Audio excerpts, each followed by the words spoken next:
initially I would like to congratulate Srimati Nirmala Sitharamanji for having presented her 7th consecutive budget in the House. And also I would like to congratulate Sri Nadda ji, who has very ingenuously made the allocations for the various departments in his own ministry, keeping in mind the challenges that the country is facing today pertaining to the health sector.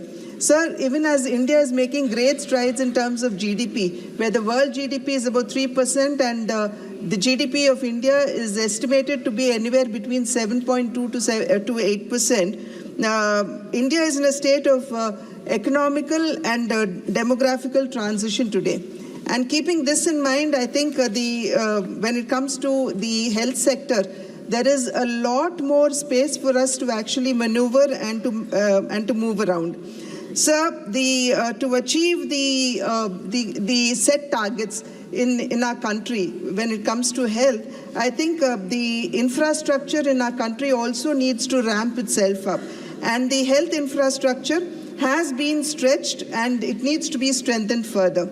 Having said that, sir, against this background, the very thought to establish wellness centers, because if we have to take into consideration the health concerns of the country at the tertiary level, I think our roots will also have to be very strong. And going by what is said earlier by our ancestors, that prevention is better than cure, the setting up of wellness centers at the ground level, I think, is a very welcome measure, wherein the primary health screening is done, and then probably, if so required, they would be sent to for tertiary care to district and other higher hospitals. Sir, even as I appreciate and welcome the setting up of the wellness centers, which are the Arogya Kendras at the grassroots level, I think we would also have to introspect on the condition and situation of our CHCs and PHCs. So today they are literally starved of infrastructure at the CHCs and PHCs, where we do not have the required number of doctors in place or paramedics in place. And I'm sure all of us have been seeing time and again in media where even power or electricity has been cut to these CHCs and PHCs, and in the light of the torches, there have been surgeries that have been done too. So I think we need to kind of work with the state governments as well to ensure that the infrastructure at the CHCs and PHCs are strengthened. I have been listening with rapt attention to my colleagues on the other side of the benches who have repetitively been speaking about the 2.5% of the GDP that needs to be allocated for health, and the central government not doing enough when it comes to allocation. So may I remind them that the 2.5% of the GDP that needs to be allocated for health is not necessarily the central government alone, but the states would also have to be proactive and forthcoming to put in their allocations, and we see largely that the states are not so forthcoming when it comes to their priorities when it comes to the health, sir. And sir, I have also been listening to my friends on the other side when they're repetitively talking about out-of-pocket expenditure, which is large in our country. But we also have to appreciate, sir, the work done by the interventions done by the central government by setting up not only the wellness centers which help in screening of the patients, but also in setting up the Jan Aushadhi Kendras, because largely the patients have to spend large amounts of money, and the burden on the people of India is largely when it comes to medicines. So the Jan Aushadhi Kendras actually help in reduction of expenditure to the patients, and also the Ayushman Bharat, which actually provides insurance coverage for 50 crore population in our country. So even as I speak about the Ayushman Bharat, I would definitely have to talk about my state of Andhra Pradesh, where there was a scheme that was run in the name of Arogya Shri, and the then Chief Minister, Shri Jagan Mohan Reddy, he applauded himself and said that he was expanding the the Ayushman Bharat because Ayushman Bharat covered only about 1,000 and odd health initiatives,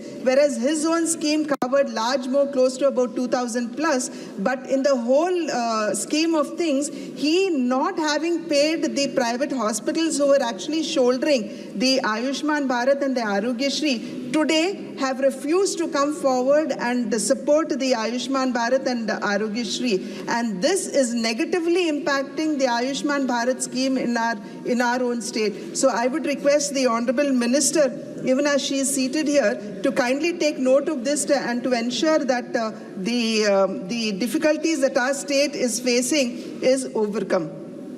Sir, having said that, the skilled workforce in our country is also a problem. Like, for example, physicians. We have just about 7 physicians for about 10,000 population in our country, whereas the requirement is largely more. So keeping that in mind, the intent to actually increase the number of colleges and to connect them to the government hospitals is very welcome. But however, sir, we need to keep in mind that even as we increase the number of colleges, the required number of teaching staff is also going to be an issue for us. And in our attempt, or in all the good intent that the central government has to improve the workforce, I think we need to keep in mind the quality also. As I had mentioned, there is a shortage of teaching staff already in the medical colleges, and how do we fill this gap is going to be an area of concern for us.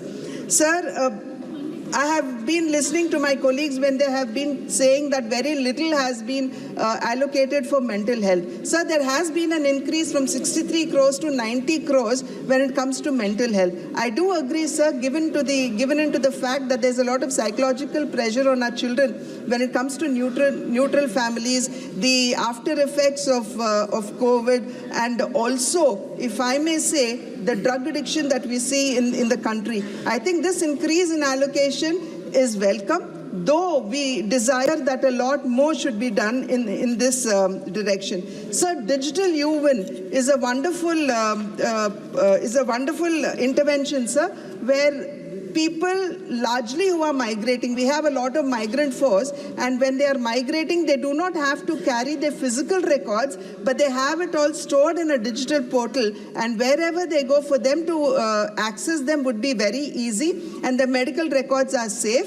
And this is assuring the entire country that it is also kept confidential. So the Digital U-Win is really welcome. Sir, the increase of 4% for research is very, very important in our country today, because we see an increase of non-communicable diseases. And even as I speak, we are also hearing of new diseases that are coming in the form of Nipah and so on and so forth. And therefore, we need to really increase our allocations for research to ensure that we are able and capable to face such challenges that come up. Needless to say, the other interventions in the medical sector as well. And therefore, sir, the increase in allocation for research is really welcome, sir. Sir, having said that, we need to also look at the interim budget, the provisions in the interim budget, even as we look at the provisions in the budget itself.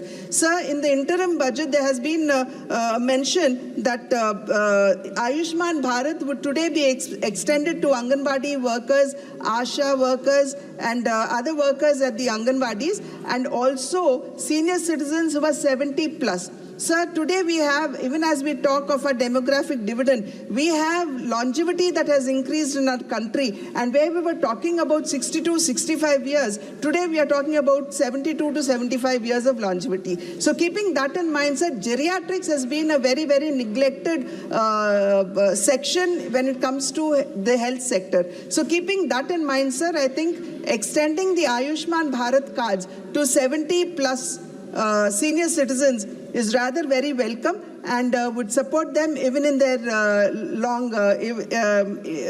even at the older ages. Sir, I was also listening to many of my colleagues who were talking about